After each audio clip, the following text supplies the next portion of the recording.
नमस्कार, मी शुभम मानकर आणि तुम्ही पाहता विथ मेडिकोस. बघा, तुम्हा सर्वांचं आमच्या विथ मेडिकोसच्या युट्यूब चॅनलवर खूप खूप स्वागत.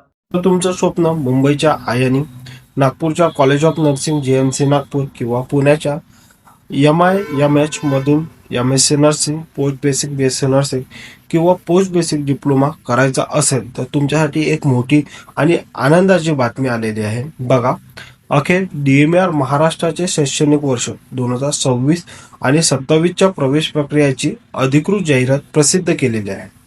शासकीय जागेवर अगदी कमी फीमध्ये उच्च शिक्षण घेण्याची ही सुवर्ण संधी आहे. पण लक्षात ठेवा, वेळ फारच कमी आहे आणि प्रक्रिया ही ऑफलाईन पद्धतीची आहे. त्यामुळे एक छोटीशी चूक सुद्धा सर्व वर्ष वाया घालवू शकते. आजच्या या डिटेल व्हिडिओमध्ये आपण कधी अप्लाय करायचं, कसं अप्लाय करायचं, कोणत्या चुका टाळायला पाहिजे, त्यानंतर याची इत्थंभूत माहिती पाहणार आहोत. चॅनलमध्ये नवीन असाल तर आमच्या विथ मेडिकोसच्या चॅनलला आता सबस्क्राईब करा आणि चला आता आपण बघूया थेट विषयाकडे. बघा मित्रांनो, सर्वात आधी तुमच्या मोबाईलमध्ये किंवा डायरीमध्ये या तारखा नोट करून घ्या, कारण डेडलाईन खूप कडक आहे. फॉर्म कधी करायचा, फॉर्म कधी उपलब्ध होणार ते बघूया. 22 जुलै 2026 ते 30 जुलै 2026 दुपारी 2 वाजेपर्यंत या दरम्यान तुम्हाला माहिती पुस्तके किंवा प्रवेश अर्ज उपलब्ध असतील, म्हणजेच फॉर्म सुटलेला आहे. अर्ज जमा करण्याची शेवटची तारीख 1 जुलै 2026 सायंकाळी 5 वाजेपर्यंत तुम्हाला अर्ज दिलेल्या ठिकाणी पोहोचवून द्यायचा आहे. आता बघा, मेरिट लिस्ट, जे प्रोव्हिजनल मेरिट लिस्ट आहे ते 8 जुलै 2026 दुपारी 2 वाजे नंतर लागेल आणि फायनल मेरिट लिस्ट 14 जुलै 2026 दुपारी 3 वाजेनंतर लागेल. आता काउन्सिलिंगचा प्रश्न राहिला ना, तर काउन्सिलिंग PBSc नर्सिंगसाठी 16 जुलै, MSc नर्सिंगसाठी 17 जुलै आणि डिप्लोमा कोर्ससाठी 20 जुलै रोजी काउन्सिलिंग होणार आहे. आता कॉलेज कधी सुरू होणार एवढी सर्व प्रोसेस झाल्यानंतर तुम्हाला सर्व प्रोसेस करून 1 ऑगस्ट पर्यंत तुम्हाला कॉलेज जॉईन करणं अनिवार्य आहे. आता वळूया सर्वात महत्त्वाच्या प्रश्नाकडे, अप्लाय कसं करायचं. मित्रांनो, ही प्रोसेस खूप काळजीपूर्वक समजून घेणं गरजेचं आहे. आता बघा, जे नॉर्मल कॅन्डिडेट आहेत, डायरेक्ट अप्लाय करत आहेत, त्यांच्यासाठी खूप जास्त कडक नियम नाही. त्यांनी त्यांच्या जे अधिकृत वेबसाईट दिलेले आहे, mededu.in संकेतस्थळाची जे वेबसाईट आहे त्यावर सर्व माहिती आहे, ते तुम्ही वाचवू शकता. परंतु जे इन सर्व्हिस कॅन्डिडेट आहेत त्यांच्यासाठी कडक नियम आहेत. जे उमेदवार शासकीय सेवेत कार्यरत आहेत त्यांनी चुकीनेही परस्पर अर्ज किंवा पोस्टाने डायरेक्ट संचालनाकडे पाठवू नये. तुमचा अर्ज तुमच्या संस्थेच्या प्रमुखामार्फत योग्य चॅनलने, कव्हरिंग लेटरने आणि NOC सोबत पाठवणे गरजेचं आहे. बघा, आता हे झाली सर्व प्रोसिजर. आता यासाठी काय पाहिजे, तुम्हाला DD आणि फी भरणं तेवढंच गरजेचं आहे. मग आता अर्जासाठी तुम्हाला DD काढताना लक्षात ठेवायचं आहे कोणाच्या नावाने DD काढायचा. जर तुम्ही INA मुंबईसाठी अप्लाय करत असाल तर प्रिन्सिपल INA मुंबईच्या नावाने DD काढणं गरजेचं आहे. JMC नागपूरमध्ये तुम्ही अप्लाय करत असाल तर डीन JMC नागपूरच्या नावाने DD काढणं गरजेचं आहे.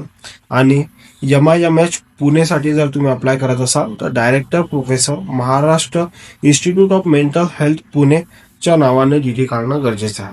आता DD किती काढायचा बघा, जर तुम्ही MSc आणि PBSc करत असाल तर तुम्हाला ओपनसाठी 2000 रुपये आणि राखीव प्रवर्गासाठी म्हणजे जे रिझर्व कास्ट आहे त्यासाठी तुम्हाला 1500 रुपये करणं गरजेचं आहे. नंतर जर तुम्ही डिप्लोमा करत असाल तर ओपनसाठी 1000 रुपये आणि राखीव प्रवर्गासाठी 500 रुपये असणार आहे.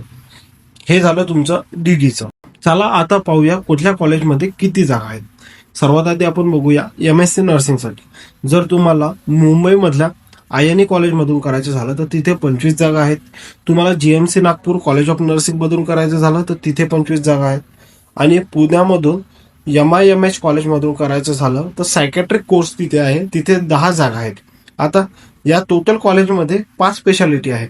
त्या कुठल्या तर बघा, child health nursing, community health nursing, MSM OBGY आणि सायकॅट्रिक नर्सिंग. हे झालं MSc नर्सिंगसाठी. त्यानंतर आपण पाहूया पोस्ट बेसिक नर्सिंगसाठी. जर तुम्हाला पोस्ट बेसिक BSc नर्सिंग करायचं असेल तर इथे फक्त मुंबईमध्येच जागा आहेत INA कॉलेजमध्ये आणि त्या तब्बल 60 जागा उपलब्ध आहेत. त्यानंतर तुम्हाला जर का डिप्लोमा करायचा झाला तर डिप्लोमा राहते 1 वर्षाचा म्हणजेच 12 महिन्याचा आणि त्यामध्ये 2च प्रकारच्या स्पेशालिटी आहेत. एक तर झाले पेडियाट्रिक स्पेशालिटी, ते मुंबईमध्ये आहे 20 जागाची, आणि मेंटल हेल्थ नर्सिंगची स्पेशालिटी पुण्यामध्ये आहे, त्यासाठी टोटल 10 जागा आहेत. आता गव्हर्नमेंट कॉलेजचा फायदा काय होते बघा, प्रायव्हेट कॉलेजमध्ये लाखो रुपये फी आहे, पण इथे शासकीय कोट्यामध्ये जर का तुमचा नंबर लागला तर इथे वार्षिक फी राहते 35,400 रुपये, आणि ते तुलनात्मक एकदम खूप कमी आहे, आणि ते स्कॉलरशिपमध्ये सुद्धा may be most of time cover होऊन जाते. तर तुम्हाला इथे गव्हर्नमेंट कॉलेजमधून फ्री एज्युकेशन, हायर एज्युकेशन मिळत आहे. तर आता अप्लाय करण्यासाठी तुम्ही पात्र कसे आहात आणि कुठले कागदपत्रे तुम्हाला रेडी असणं गरजेचं आहे. तर बघा, यासाठी तुमची वयमर्यादा दिलेली आहे. तुमची वयमर्यादा ओपनसाठी 45 वर्ष आणि रिझर्व्ह कॅटेगरीसाठी 50 वर्ष. आणि कागदपत्रे पाहायचं झालं तर तुमच्याकडे महाराष्ट्र नर्सिंग काउन्सिलचं वैध रजिस्ट्रेशन असणं गरजेचंच आहे, म्हणजेच व्हॅलिड रजिस्ट्रेशन असणं गरजेचं आहे. व्हॅलिड रजिस्ट्रेशन हे मार्च 2027 पर्यंत व्हॅलिड पाहिजे. त्यानंतर 10वी-12वीचे मार्कशीट आणि बोर्ड सर्टिफिकेट, GNM किंवा BSc नर्सिंग झालेलं असेल तर त्या टोटल वर्षाच्या मार्कशीट आणि डिग्री असणं गरजेचं आहे. डिप्लोमा आणि नॅशनॅलिटी सर्टिफिकेट असायला पाहिजे. आता त्यानंतर आपण बघूया कास्ट सर्टिफिकेट. कास्ट सर्टिफिकेट आणि 31 मार्च 2027 पर्यंत वैध नॉन क्रिमिनल असणं गरजेचं आहे, जर तुम्हाला हे लागू करायचं असेल तर. तर बघा, नर्सिंग ऑफिसर ही टोटल DMAR महाराष्ट्र नर्सिंगची माहिती संपूर्ण सविस्तर आपण पाहिली.